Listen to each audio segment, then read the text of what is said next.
So we suspect, detect, and can pretty much conclude that the foundation of Satanism is child abuse. It starts with child abuse.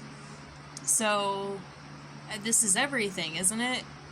People that are raised in abusive households, it's like it's so hard to get out of that, and a lot of people don't ever get out of it, and then they perpetuate the similar crimes, the similar nature that they were subjected to as kids. It's like this never-ending codependency that is created from child abuse.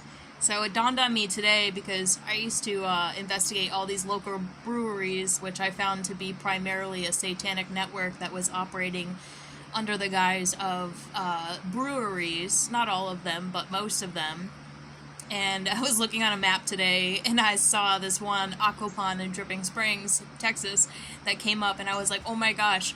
I remember liking their beer before I knew, finding out all the symbolism. Like, they had the worst symbolism of child abuse in their Instagram, in their kind of like marketing, artwork. It was just like all these creepy old like the Easter rabbit with a child crying on its knee, or just some weird like cartoon of children doing satanic witchcraft, standing in a pentacle.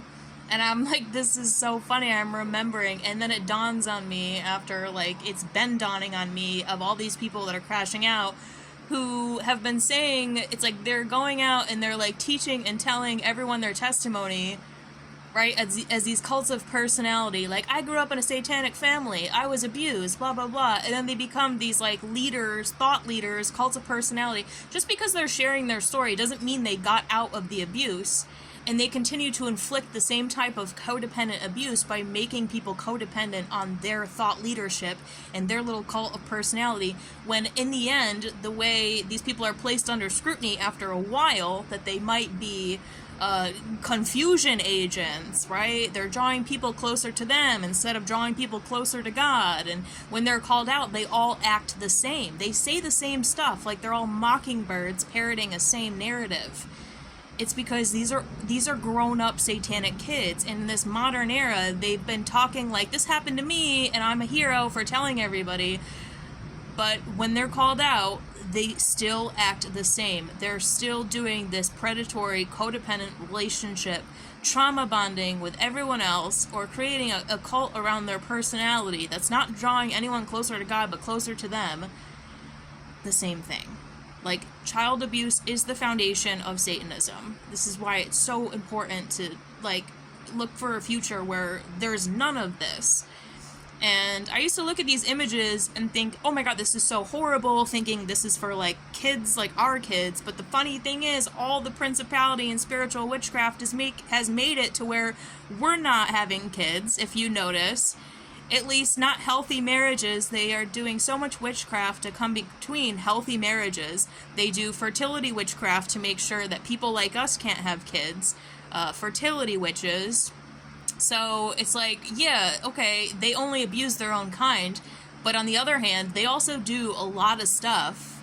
Destiny swappers, handlers, agents, mind control manipulation techniques to make sure that the people that they don't want to see procreate don't procreate. And we're the ones that are pointing out that child abuse is the foundation for a sick society, a sick and unhealthy society. Unevenly yoked parents, bad marriages, right? Bad love in relationships, toxic situations. So it's like this whole big Pandora's box that's actually not even that. It's like simple. It's not even that confusing. Satan is the god of confusion, and I feel like this new wisdom is bringing us the simplicity of what I'm saying. Satanism, the foundation, is child abuse. That's all it is. Like, that's what it is from the inception, and everything just seems to work organically and naturally after that. You can abuse the kid, get the kid abducted into the system, this weird victim narcissist codependent relationship, then they're not happy or healthy. They don't break out of the system. Meanwhile, they're doing witchcraft to make sure that these really strong kids are not being born. They don't want these strong relationships to come together because they don't want to see all these new strong kids being brought into the world.